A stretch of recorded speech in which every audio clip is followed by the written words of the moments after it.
Maymay and Trata may paresibo sa palitan ng messages sina Kim at Paolo Avellino. Trending at usap-usapan nga ang naging pagbibigay ng resibo ni Maymay kanina sa Kim Pao sa ASAP Official.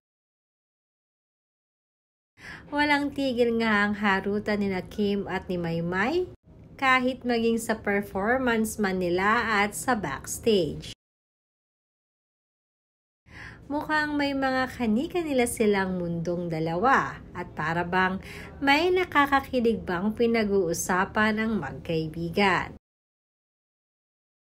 Madami ding mga artista ang nakapansin nito sa kanilang dalawa. Alam naman natin kung gaano ka-close si Maymay at si Kim. Bukod kasi sa pareha silang Bisaya, ay isa rin si Maymay sa naging takbuhan ni Kim noong mga time na may pinagdadaanan silang problema ni Sian Lim.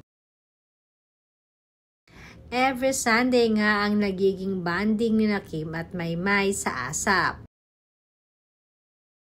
Subalit kanina ay may nakakaintrigang ibinuko si Maymay kay Kim. Sa kung sino nga ba ang palaging laman ng phone nito. At dahil nung nakarang episode sa Showtime ay halatang halata si Kim na ayaw niyang ibigay ang kanyang phone or ipakita ang kanyang mga messages. At wala namang iba kundi si Paolo Avellino ang palaging nakikita niyang nagpa-pop out sa home screen ng kaibigang si Kim Chiu.